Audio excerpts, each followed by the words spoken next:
Once again, it is Friday, and if you're new around here, every Friday we always talk about the headlines that came out of the NFC North division from this previous week. It is time once again for weekly North news.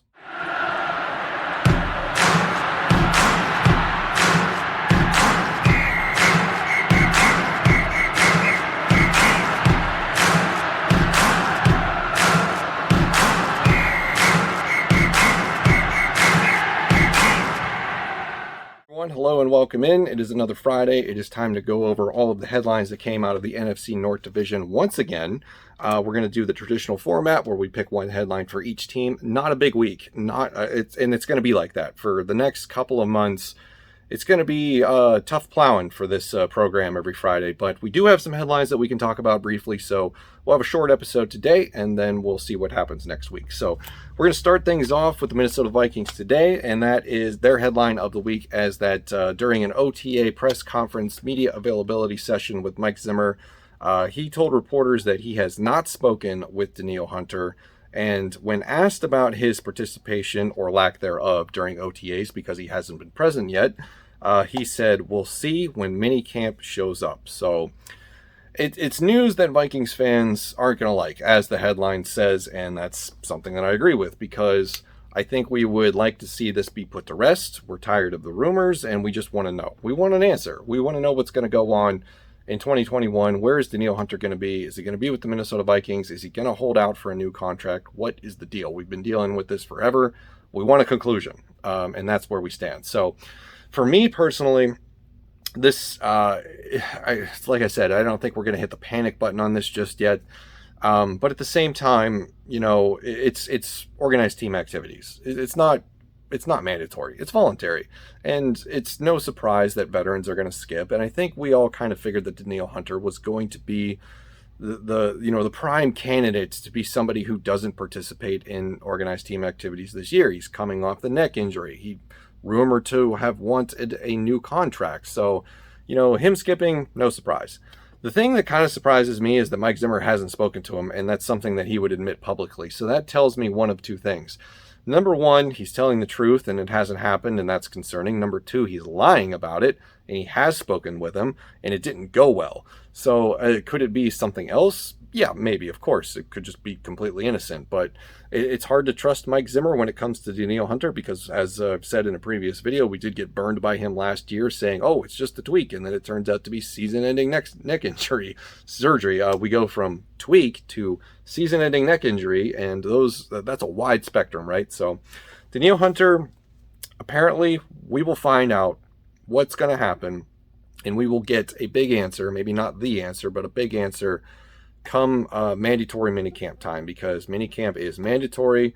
I believe there will probably be some excessive fines for missing that. Right now, I think he's missed out on a $100 workout bonus for not being part of OTAs. So I think that's easy for him to ignore when he's trying to get Nick Bosa style money out of his new contract. So, but that's the update regarding that situation. It's not one that anybody's going to like, but that's what we have so far.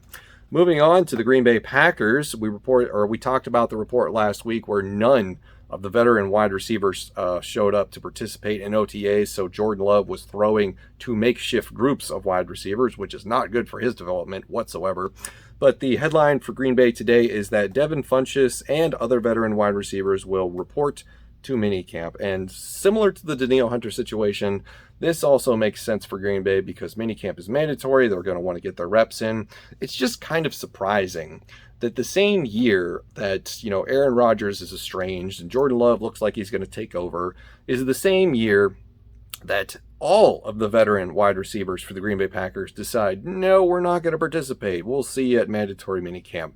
Because you would think guys like, I don't know, Marcus Valdes-Scantling and, maybe even Adam Lazard. I think Adam Lazard pretty much has his roster spot pretty much sewn up. But guys like Valdes-Scantling, guys like St. Brown, you would think, maybe they would want to get in, get some more reps, because reps are a finite resource, especially when it's with the first team or the second team. There's only so many to go around. So you think they would want to get in as many as they can. But I don't know if it's related to the Aaron Rodgers situation at all, but like I said, it's not good for Jordan Love's development, but they will be returning, and this story will become nothing once they do. Moving on to the Chicago Bears.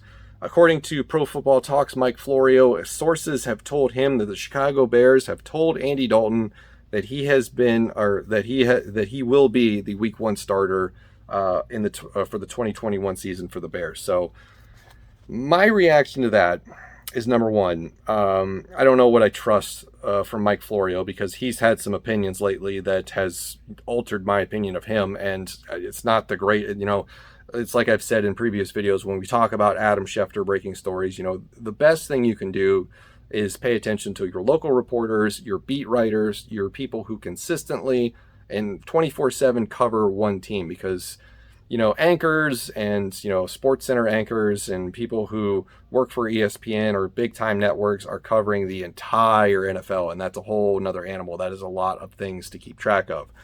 But, it kind of makes sense that Andy Dalton would be the Week 1 starter. It doesn't make sense that they would name him the Week 1 starter publicly at this point in time, because as every team is going to tell the press and its fans, they want everyone to go to camp and they want them to earn it. So to telegraph this sort of a thing, and that's kind of why I question the source, because why would, anybody say that other than just like, oh yeah, well, it makes total sense, so I'll tell you this.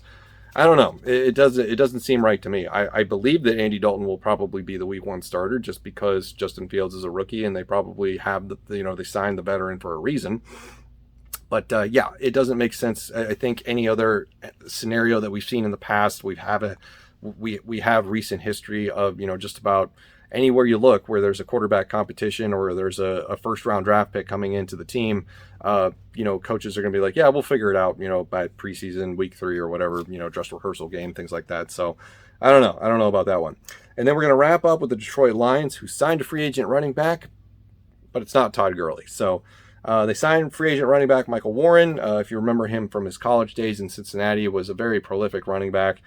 He's bounced around a couple of teams since then, but he will be the newest addition to that stable of running backs that they have. They released a running back to make room for him on the roster. I believe that the Lions still have 2 open roster spots, and the whole talk of the week really has been Todd Gurley. So to sign a running back who is not named Todd Gurley, it's kind of interesting, right? Drop my pen. You would think that he would be the free agent signing, but that is not what has happened today. Now, according to the report, this likely doesn't change anything for the Detroit Lions. They could still go get him. But I don't know. At this point, what are you doing? Why are you accumulating running backs like they're going out of style? I understand that there's like a shortage of lumber this year, but is there really a shortage on running backs where you just need to be hogging them all? It doesn't make any sense to me. So, but I think Michael Warren is a decent running back, good for the contract that they're going to give him on the free agent market, and just good depth. So I can't really knock him for that. So that's going to do it for this edition of Weekly North News. Those are the headlines that I've chosen for all 4 teams. Let me know what you think of these stories and more in the comments below. Thank you for watching. I will see you in the next one.